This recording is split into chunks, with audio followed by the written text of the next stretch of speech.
It is time for Around the 412 with Smitty and Tyler.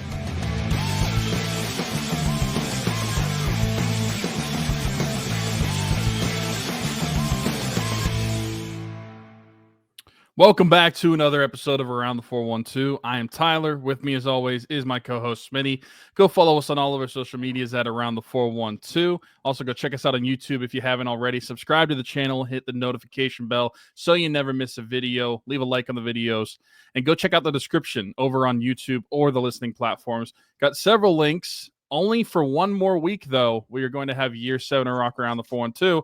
And quite honestly, by the time this episode and the Penguins episode is coming out and you're listening to it, it might be over. We have until December 14th, so never say never, but the December 14th is the hard cutoff date for our portion of the GoFundMe for Rock Around the 412. The cutoff date for the Salvation Army that we partnered with in East Rochester for their Angel Tree was December 9th.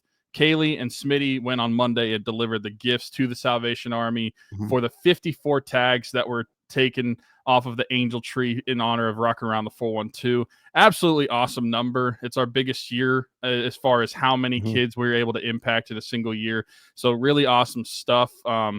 If you want to, I also want to give a on that too. Okay, yeah, I want to give a shout out because you said Kaylee and I, Dalton's mom Penny also. We needed 4 cars to get all the stuff there.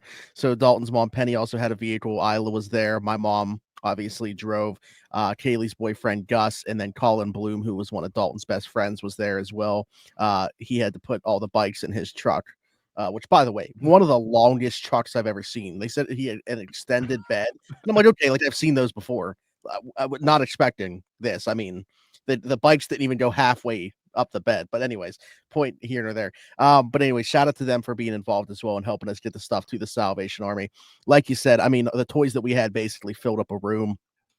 And then what they do, so I didn't realize this, but that the toy drive thing that we did at Big Swickley Creek Brewery, very much essential because they have a lot of families that either didn't get a tag turned in time or cases where like one gets lost or something like that. And they use the stuff from that to kind of supplement for those. So very thankful that we have that as well going on now. And then anything that like they don't give away there, for the Christmas stuff, they just keep in like one of the playrooms or something that they have there because they do the church there. They have the food bank there. They have rooms that the kids kind of just hang out in from time to time. Like I said before, I feel like a lot of stuff goes on in that building that people don't even know about. They teach everyone that goes there an instrument, and then they have like basically a talent show type thing. Picking a winner, and then like whoever they feel like has made the most progress and wins their competition actually gets to go to like New York City and perform with all the other winners from the other Salvation Armies that do that. That's cool. So, yeah. So they do a lot of stuff there that I had no clue that they did 3 years ago when we started doing this with them. So very thankful for that. Like you said, 54 tags this year, up to 95 since we started doing that in 2022. So very thankful to everybody that's donated, been a part of that. That aspect of it is a lot more like, again, this is why it's hard to come up with an exact number for the money because a lot of people just take tags on their own. And I obviously don't know how much they're spending on tags or anything like that, but seeing the amount of stuff that was there, man, that's what was awesome. Cause like people were not like sparing an expense on, like they were not cheaping out when it comes to these tags, which is awesome to see. Like I was seeing, like, you know how much like, some of those Nerf guns are now. I was seeing Barbie dream houses, like, yeah. So just Legos, like Legos are coming back around. They're very popular. Don't even get me started on Lego pricing. It's outrageous. Yeah. So yeah, it was cool to see that stuff. It always gets me emotional. I'm working on like a little bit of a video looking back on the 7 years now of doing this, and yeah, it's awesome to see. So that's one of my favorite days of the entire year. So I was happy to do that, dude. That was on. But the one thing I will say about that day though, we had to do that Sunday night because of just the timing that worked for everybody. So I was at the Steeler game. I don't think I got home until like 6:30. And so I had like an hour and a half to get all I should have done this before. So I'm blaming myself partly here too, but I had everything in separated boxes, but I forgot about like organizing them by tag and stuff like that. So I had like an hour and a half or so to get that done before getting there. And then was over there talking for Sunday was a very long day. That's what I'm getting at. for your boy. And we're going to talk about this game on Sunday once we go through here. But I wanted to add this before you talked about something else. There's a couple other families that we did stuff for. There's one more that's in the Central Valley School District that I'm shopping for right now. There's one that I'm delivering the stuff for on Thursday, another one that I'm delivering the stuff for next Thursday. But that stuff from a financial perspective, like that's already bought stuff. So anything that is donated from now until that 14th, like we're talking about, that cutoff is going to be going to a very special place. And Tyler, you can touch on it probably better than I could. Yeah. So a few days ago on Sunday night, a friend of mine who is one of my best friend growing up, older brother, he and his wife found out tragic news that their 9-month-old son, Owen, was diagnosed with a rare form of cancer called neuroblastoma. It's currently in Owen's spine. There is a little bit of an update as opposed to the video that I've set out. And if you've checked out the GoFundMe already, we've posted it on our Twitter. I saw like Josh Getzoff actually tonight. Yeah, I was going to ask you, did you reach out to Josh about Anthony did that or something? Anthony did. Okay.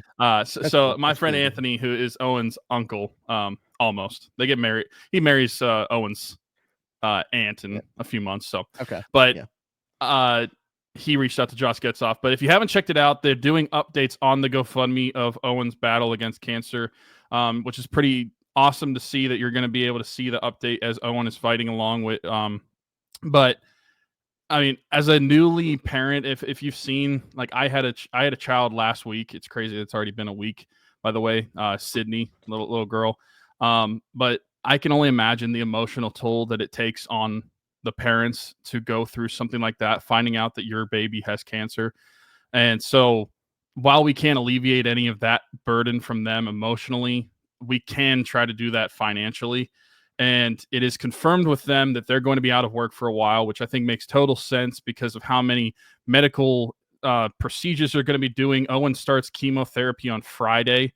And if depending on how the chemo works, it is going to be potentially leading to surgery if they can't get it to go away with the chemo. But luckily, at least of right now, it looks pretty localized to one area on him and not spreading to other areas. We'll find out more about that soon. But there is a GoFundMe for it, which is awesome. It already hit its goal in under 24 hours. But with something like this, I feel like it needs to still continue to go. The cancer can be very expensive.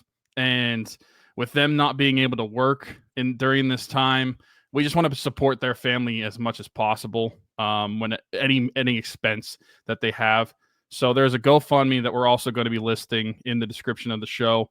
And it is highlighting Owen's fight with cancer that has started this week. And you can learn more about Owen and what's going on with him. And there's a link there. But if you can't donate, at least please share it. We say it with Rock Around the 412.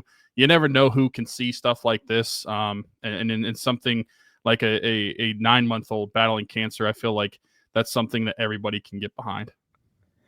So and here's the thing. So if you're donating to our Rock Around the 412 from this point until then, that's going to end up being where it goes anyway. So if you'd rather just directly donate to that, go ahead. But the only thing I'll say is if you do, please send us a screenshot because I'd still like to include you in being able to be eligible for a prize if you donated because of hearing it from us.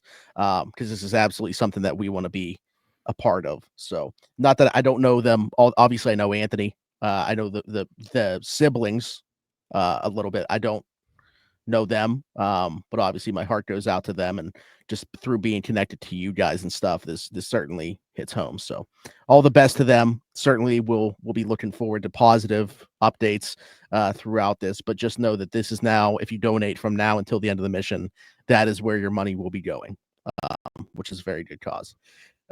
Tyler, normally I apologize for spending so much time not talking about football in a Steelers episode, but I feel like we had to get all that out of the way, and it's for a very good cause. So we're about 10 minutes into this thing. We have not talked about the Steelers other than me mentioning on Sunday that I was at the Steeler game.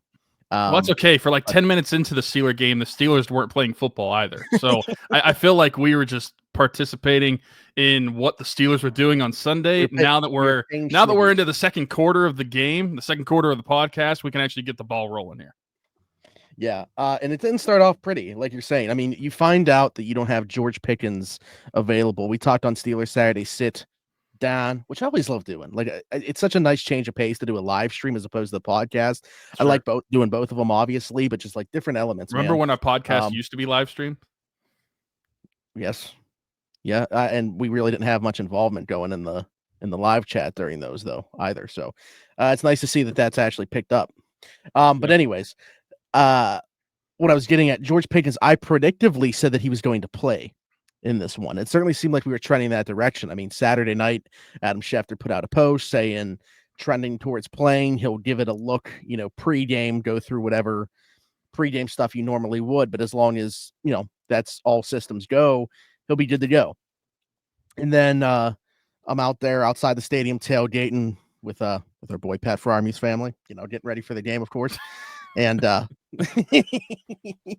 just want to throw that in there. And his girlfriend actually tells me, "Hey, George isn't playing today." I was like, "What?" I was like, "Is Schefter leading me astray?" He just tweeted last night, like, all things were good to go. And yeah, so I don't know what happened. Like, it's a hamstring, right? Those things could be weird. Could have woke up. He could have been fine on Saturday, feeling like he was going to be able to go. Wake up Sunday. Maybe it's worse than they realized, or it got worse from that point on. I don't know. Grade 2 hamstring. And that's just like the levels that it could be at, right? You could be looking at like Justin Fields' grade 2 hamstring, where he missed one game against the Giants and then was able to be active from that point forward. But also Nick Herbig dealt with a grade 2 hamstring strain, missed 6 games. Corey Trice, grade 2 hamstring strain, just came back. So I really don't know what the prognosis is going to be here for George.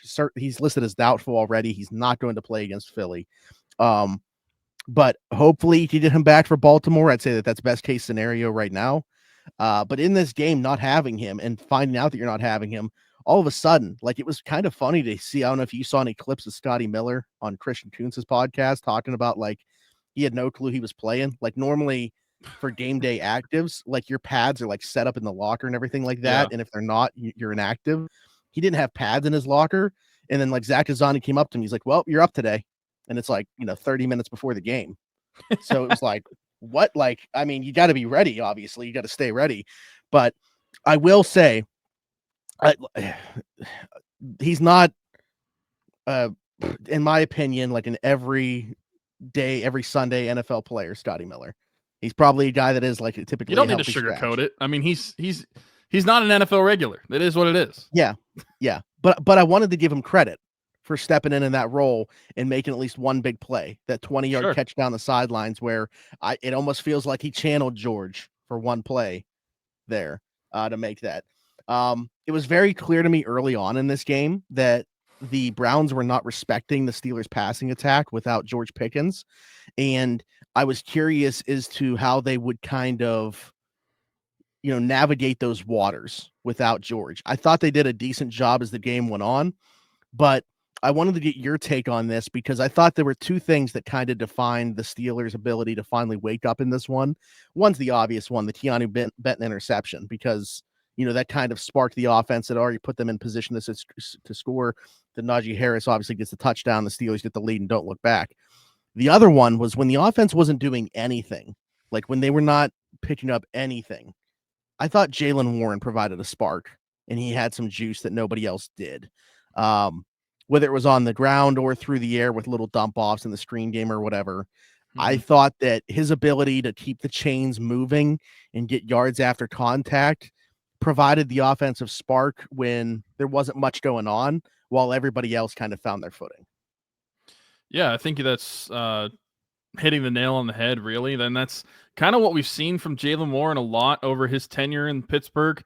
In games where it seems like the offense is not getting anything going, or maybe just the run game's not getting anything going, Jaylen Warren finds a way. And watching him run against Cleveland, who, to their credit, we talked about them after the first Cleveland Browns game in Cleveland, how good their defensive front was. He was breaking through, finding holes, and getting the extra effort in this one, which is something that the offense had needed, especially early on. Like you mentioned, the offense was getting absolutely nothing. The first quarter, I mean, they punted 3 times, I believe, until they had that Keanu Benton interception. Which, by the way, love a big guy touch or a big guy interception. That was awesome to see. Athletic play from the big man as well. But yeah, I think Jaylen Warren, underrated player. I just feel like he's underappreciated for what he can do in this Steelers offense, and in a game where you needed a spark, he was that catalyst, the one to be able to provide that for you. And I think that that's something that we want to see, because we know that going after this season, and I don't want to like jump too far ahead talking about the future, but like we know after the season, Najee Harris is not going to be around. That writing is kind of on the wall already. And you know you're going to have Jaylen Warren. What does the future hold for him in Pittsburgh, if he gets this extension next season or not? But being able to still see the bright spots of Jaylen Warren and having him being a spark for the offense is encouraging in a season where we haven't probably gotten the best of what we thought we were going to get from Jaylen Warren. And part of that is due to injury. Other parts, I just feel like he hasn't not necessarily lived up to the expectation for this season, but he hasn't like taken it in stride that like I thought he would. And like I said, maybe that is because of the injuries that he's had this season. But at the same time, having games like this, I mean, over 5 yards a pop on the ground and then adding 2 catches for 25 yards, that's a productive day for your second running back, and something that was definitely needed on Sunday.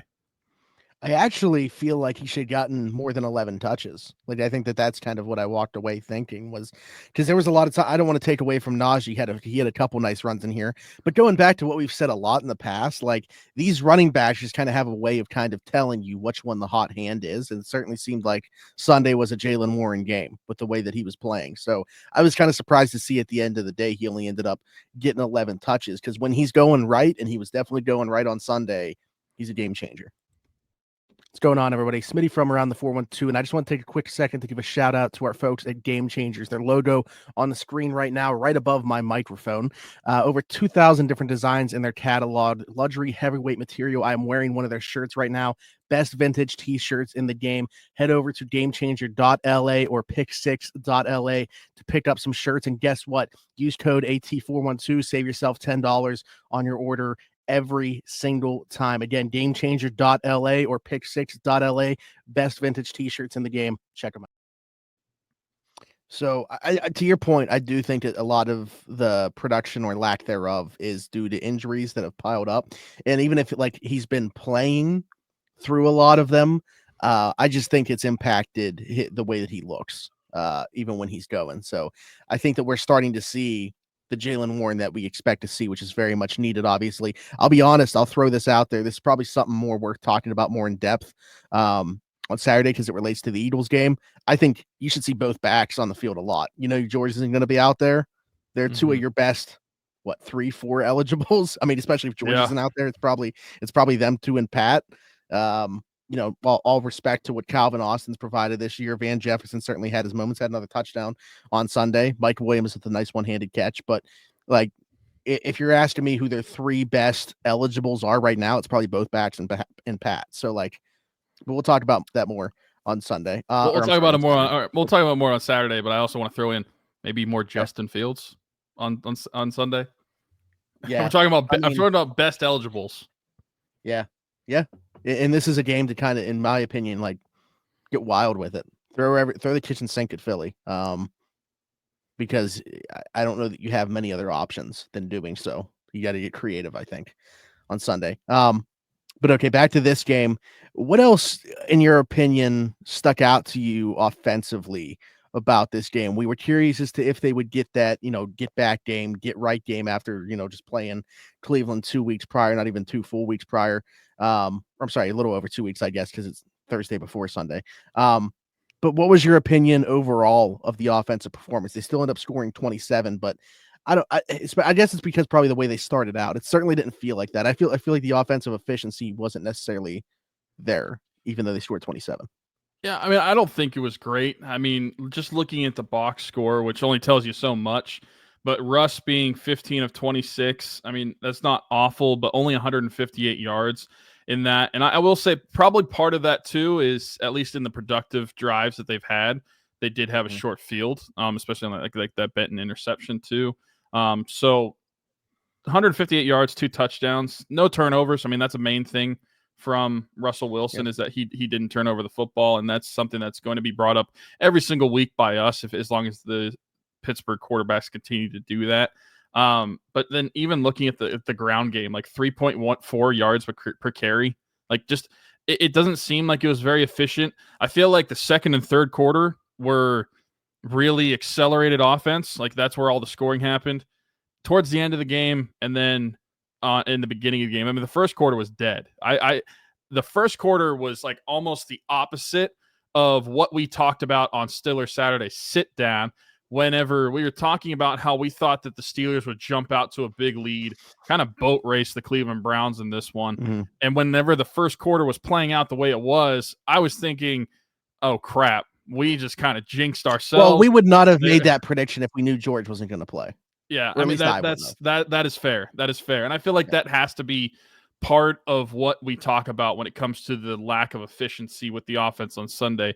I mean, George doesn't run the football, but running it 35 times, that's going to happen when you're not throwing to George Pickens more, and not having George Pickens more. That can also help with like the yardage total through the air.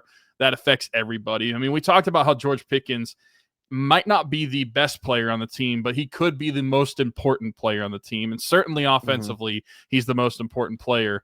And when you're without him, you kind of have to have an elevated role from everybody else. And like you mentioned, like we got that from Mike Williams. We got that from Scotty Miller. Players that we haven't really seen a ton from this season were able to step up in moments and be able to find themselves getting significant catches, significant snaps in this game. And it was really just replacing George Pickens by committee in this one. And I think that looking at how it played out, it really did work out that way. You're never going to replace George Pickens, but that's the best thing that they could do is try to like recreate him in the aggregate and try to like spread the ball around to more receivers, which I think they did.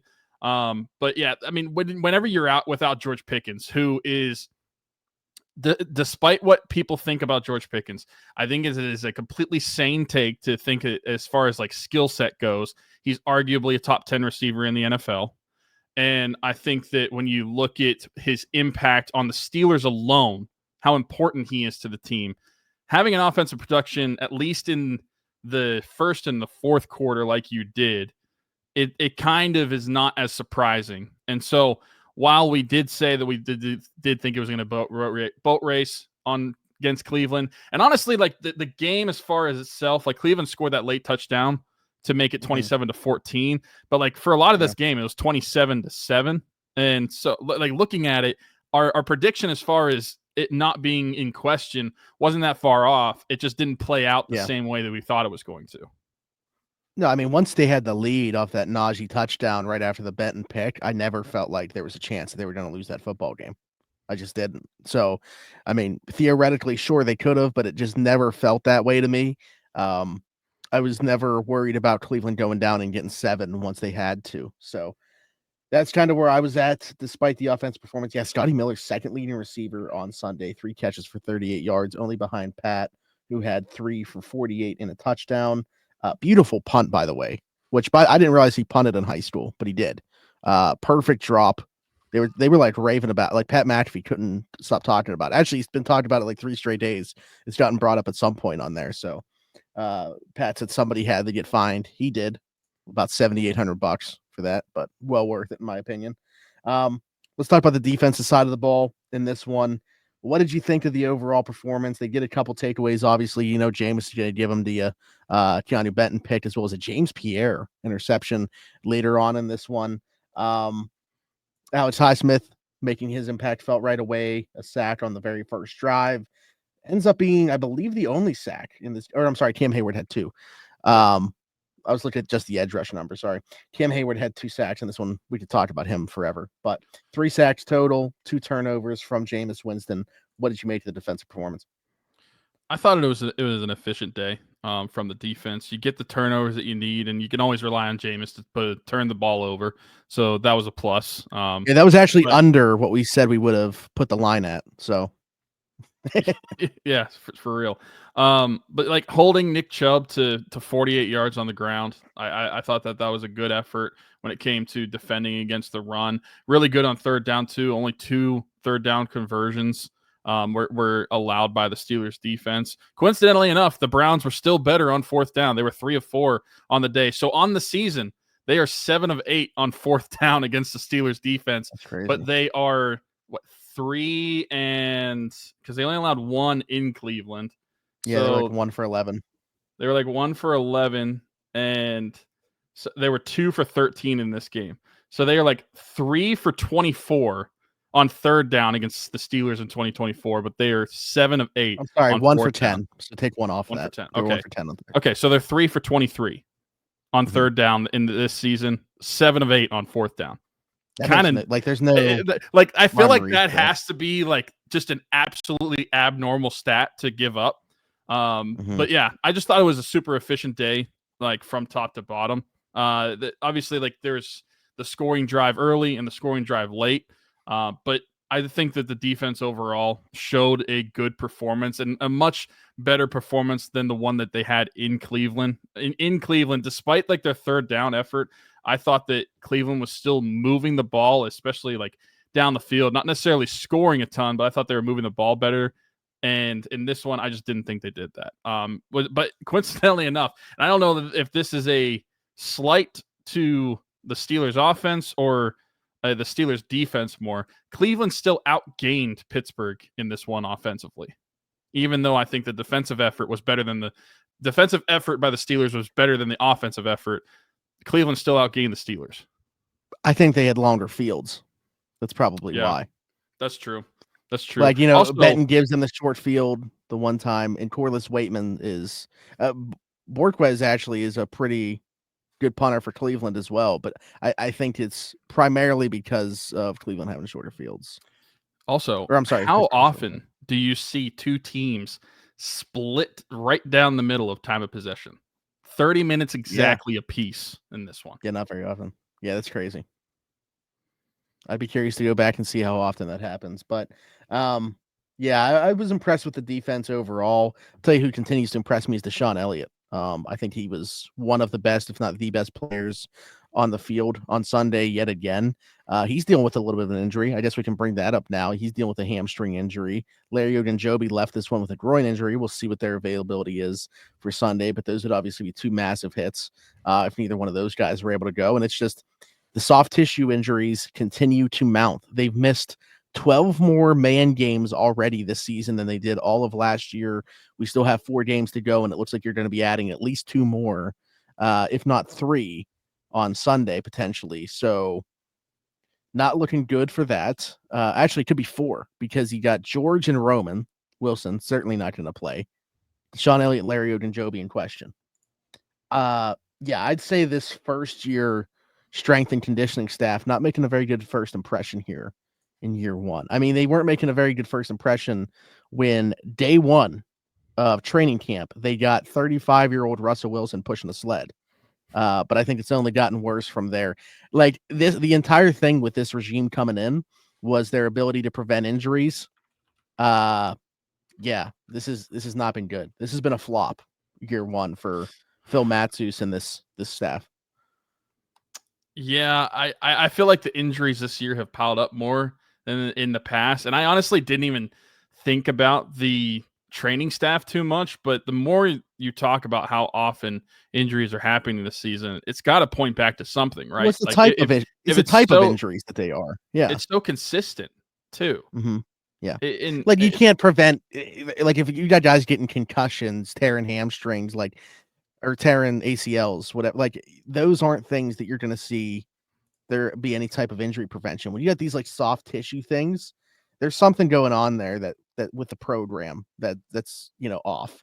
And I know that there's a lot of people around the team that are very upset about the way that this has gone. So Alex Highsmith was pretty outspoken about it. Alan just wrote a story about it. I don't know if there's any player quotes in there from it because I'm assuming most of them probably didn't want to go on the record talking about it. But yeah, it has not been good in year one. I'm curious to see if the staff does go one and done here. They came over from Boston College. I think that their idea was like, hey, we're going to do everything different than that last regime did because look what happened to them. They came in trying to prove a point, and it has not gone well. So curious to see. For me, though, they ain't making the cut. Smitty from around the 412 here. And while I may not have much hair, the hair that I do have will not be cut by anybody besides Keek at Keek's Barbershop. My friend Christian Circle, been with us since day one. Keek's Barbershop, located 401 Burkitch Way, Suite 2 in Beaver, PA. Download the app, The Cut. Book an appointment with Christian today, or you can do walk-in with Tony or Ashley. But again, Keek's Barbershop, 401 Burkitch Way, Suite 2 in Beaver, PA. Go check them out. Old school vibe in there. Absolutely love it. Cannot recommend them enough. Wouldn't go anywhere else. Maybe I'll see you there. Kate was actually the one with me at the Steeler game on Sunday. Got to meet Pat, and hopefully Pat's about to start going down there to get lined up. I don't know if you noticed, but he's growing his hair out right now.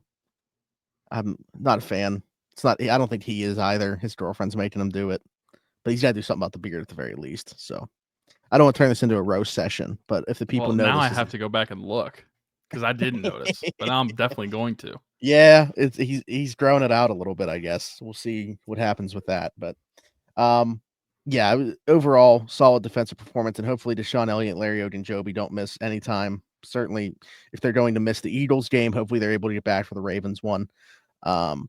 That's obvious. That I mean, it's basically for the division. Like if the Steelers win that game, they're going to win the division. Mm-hmm. So, pretty important game coming up on the 21st. But I don't want to just look past Philly. I'm just saying, one of these games out of the next two, much more impactful than the other. I don't want to look past them either, but I do want to mention, just because we mentioned with Ogunjobi and Elliott, I feel like we should probably say the same thing with Pickens. Like, if you're going to get him back, you probably hold him out against Philly and hope he gets back against Baltimore. Don't want to rush him back early, because while Philly, obviously, that game matters in the terms of like your overall schedule, like it's not really going to hurt you when as far as the division goes if you lose to Philadelphia. So if you can get these guys back for Baltimore, I think that's more important. If you were to beat Philly, like, I mean, the Ravens have the Giants this week, so let's just chalk that one up as a win. But if you're still 2 games up going into Baltimore with, 3 games to play, plus you hold all the tiebreakers pretty much against Baltimore, like even if Baltimore wins that one, it's going to be tough for them to win the division, I guess is what I'm saying, if you do beat Philly. Yeah, and I mean, like, looking even past the division, if you beat Philly, I mean, and this week the Lions are playing the Bills. So if the Lions are able to beat the Bills, you're able to beat Philly. You kind of hold your seat for the second spot in the AFC as well. Crazy. And then I actually did this in a playoff. Number one. I did this in a playoff predictor. So or a playoff what was that called? Calculator, I guess. If the Steelers are able to win out, which I know looking at their schedule, it's not going to be easy, but if they're able to win out and in Kansas City loses to Pittsburgh on Christmas, and if they're able to lose to Denver the last game of the year, because I feel like that's probably the most likely scenario, playing in Denver, divisional game, another playoff team, I feel like that's probably the most likely candidate that they could lose to the rest of the way. If they lose those 2 games and the Steelers go undefeated, the Steelers would have the number 1 seed in the AFC. Kansas City does still have Houston. I mean, it's in Kansas City. Houston's a good team, obviously. They're going to win their division. I would say Houston has Denver just been hot and cold with me this year. Yeah. Well, yeah, but I'm saying, I guess to me, it's more about the venue. If it was flipped where it's at Houston and in Denver, I'm saying Houston's the more likelier one to be a Kansas City loss. But I think I'm with you with Denver because of it being in Denver. Plus, you look at that being like that very well could be Denver having to win to be the 7th seed. Like there's a shot they need to win that game to keep Indianapolis out or something. So could be playing for their playoff lives. Also, this isn't a Chiefs podcast or an NFL wide podcast, but can I say for a second that the Chiefs winning on Sunday the way they did, the doink for the division or whatever they're calling it, that pretty much sums up the way the Chiefs have won this entire season in many cases. Like you hit the upright and you still win. That's I feel like that was just so poetic for their And season. how long did they hold the ball they had it for like 4 minutes. The Chargers didn't get the ball again. I knew that was going to happen. I was like, oh great. The Chiefs with the ball needing a field goal late to win the game, and it was the Back to the Future GIF. I've seen this one before. With the third string kicker. Like hey, Matthew Wright, Steelers legend. Wright, Steelers legend. Yeah, exactly. But yeah, it's gonna be predictively. Here's what I'll say now. I'll go on the record saying this. I think the Steelers go 2-2 in their last 4 games, and they end up being the exact same spot they're in right now as the 3 seed because of what the other teams do as well. 2-2. That means you either have them losing a divisional game or losing on Christmas. And I don't know which one is worse in my head. I think they're going to. If you want me to go game by game, I think they lose the next 2, and then they lose in Baltimore. Last 2. Okay, yeah. Right, I think they're going to beat Kansas City in Pittsburgh. I think so too. I've said that for a while. I think they're going to beat them in Kansas or in Pittsburgh, and Santa is coming to Pittsburgh. If that's the case, that would be the best gift of the entire year. All right, but anyways, the last thing that I wanted to give a shout out to, we talked about offense, we talked about defense very clearly again on Sunday and pretty much every game that they're going to play. Special teams edge, certainly in favor of the Steelers. You see Dustin Hopkins miss 2 kicks, Chris Boswell make his kicks, Ben Skoranek getting in the head of Kadarius Toney. Back-to-back punts. One, Kadarius Toney takes a taunting penalty. I don't know what Skoranek said to him, but it was on a fair catch. Like, it wasn't even like he made contact with him. So whatever he said to him clearly upset him enough for him to throw the ball at him. And then the next one, football justice being done, Kadarius Toney muffs a punt, and Ben Skoranek is like, it seemed like he was 10 yards away, but somehow is the one to jump on the ball. He's just so good as a special teamer. I'll keep saying it. I think he's like the ideal wide receiver 5. I had to tell him on Sunday when I saw him how big of a fan I'm like, I don't want to seem like a fanboy, but I just I'll say how awkward was that interaction though? How did you approach it? So like I saw him come, he was like the 3rd guy to come onto the field, like the 3rd player out, like very early. So there's not that many people on the field yet. And I walked up to him. I was like, I want to say, because he could ask who I am or whatever. So I was like, what's up? My name's Zach. I'm boys with Pat. He's how I'm on here. I just want you to know. I'm boys with Pat. That's an accolade. I just want you to know. I just want you to know there's probably not a bigger fan in Pittsburgh than me. I just love what you contribute on special teams. I don't think people talk about it enough, along with how good you are as a blocker or something like that. I don't know if that was word for word what I said, but he was like, bro, that's awesome. That means a lot. Thank you. And then he just walked over to his family. So it was very brief. Yeah. Towers over me, but I had to tell him. I couldn't have him not know. I couldn't have him not know how big of a fan I was. That's awesome. I got to ask. He's good. Pat, if he's brought it up at all since he has been good on special teams. He's been very good. Mm-hmm. And also, how funny is it that Kadarius Toney gets elevated from the practice squad that week and fumbles on special teams? Like, and then you better start speaking French, buddy, because you're going to the CFL. I don't know where he's gonna go, but it certainly feels like that was. I mean, he got off to when he was coming out out of college, like at the Senior Bowl. There was like this weird. He was on a podcast or something like that, and the clip started surfacing again, where he was like, "Yeah, like I don't know if I knew that my rap career would take off, I wouldn't even be playing football." And I'm like, what kind of mindset is that? And this dude went in the first round. Le'Veon Bell over here? Yeah, and he went 20th overall in the NFL draft. That's wild. But anyway, shout out Ben Skoranek. Yeah. Shout out Ben Skoranek and shout out the Steelers special teams. Corliss Waitman's awesome. Chris Boswell's awesome. Christian Kuntz is awesome. Tyler Medikevich. Miles Killebrew.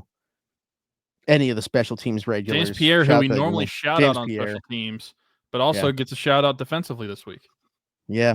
Dante Jackson, who's been, I feel like, dude, he's just been banged up like all year, but then ends up playing on Sunday. I don't think you mentioned him. Yeah. Because he fully practiced today, so like Okay, gotcha. he should be good to go. So he got injured in the game, but seems like he's good to go.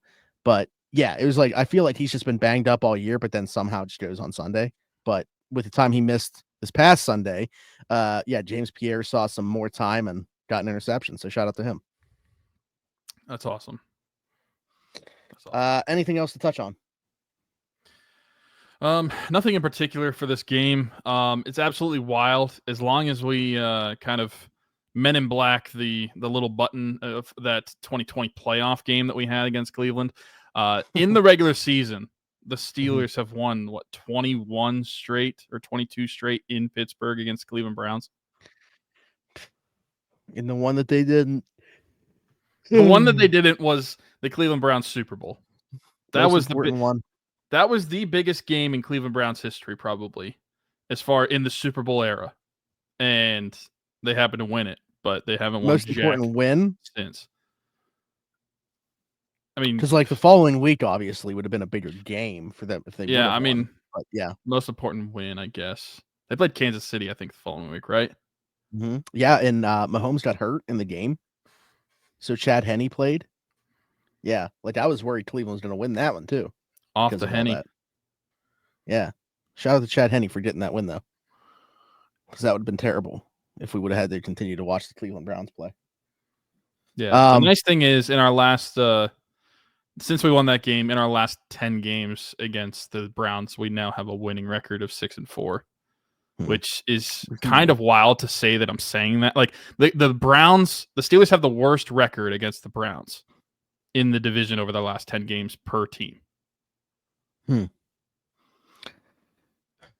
Yeah, well, they got to figure out Cleveland. In Cleveland, they got to exercise those demons, whatever's going on there in Cleveland. I know maybe everybody just needs to follow Joey Porter's rule of thumb and not eat the food in Cleveland. Maybe that's it. I'm not sure. Oh, you don't watch Hard Knocks? Not so. This isn't Joey Porter Jr. Joey Porter Sr.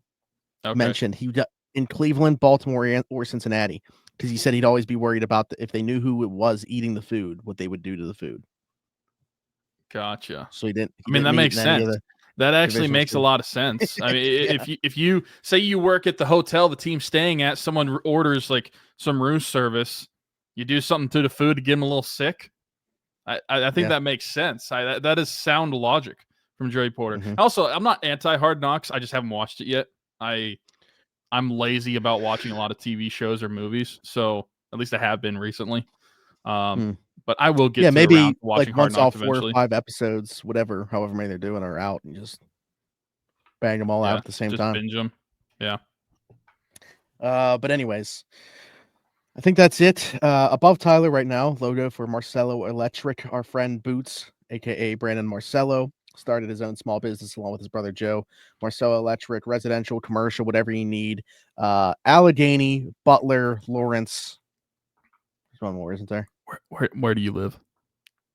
Oh wow. Jeez, Beaver County, of course. Good old Beaver County. That's unbelievable, actually. How do I remember Lawrence? There's one more, isn't there? Yeah, it's your residence. Good to know that Boots will come to my area as well, where he also lives in Beaver County. But anyways, if you need any electrical things done, be sure to hit up Marcel Electric, link in the description for that as well. Also, Everything Custom Designs, our friend Haley Wagner Small Business. Get our hoodies, t-shirts, long sleeves, or your own custom stuff. Oh, you're really getting the crunch now. I don't know 2 weeks until Christmas how that would go, but maybe if you order it by this weekend, maybe. Yeah, maybe. But either way, maybe jump on the New Year's trend, get an early start on Valentine's. I don't know. I don't even want to start talking about that time. Yeah. The Royal Rumble at the end of January / beginning of February, whatever. If you want some custom stuff, be sure to do that, or our stuff. DC4L Customs down below as well. Our shorts are right there. Also, he did Pat Fryermuth, Chris Muth sweaters, which Pat's entire family will be wearing on Christmas Day. So I'm excited for the pictures of that. So shout out to Dan over at DC4L Customs. And I think that is it. Be sure to like, subscribe, hit that notification bell here. If you're listening somewhere else, Apple, Spotify, wherever you get your podcast from, be sure to leave us a 5-star review and subscribe over there. Follow us on everything at Around the 412. I shouldn't say everything. I never ended up making a blue sky for us, and I don't even know what's going on over there. I haven't been on there in like 6 days, I don't think. So maybe Tyler was right. Maybe Tyler was right about the whole going in the same direction. Listen. I wanted to believe in blue sky. I was trying to ask Smitty about it if it was worth downloading it. Maybe it had a little bit longer of a life than Threads, but I don't know. Yeah, it seems like it's trending in the same direction, unfortunately. So I still have my account, but we have not made one for Around the 412. So follow us on everything else, I guess. And then be back here Saturday for Steelers Saturday Sit Down when we preview Steelers Eagles. For Tyler, for Smitty, this has been the Around the 412 Steelers show. We'll talk to you next time. Bye-bye.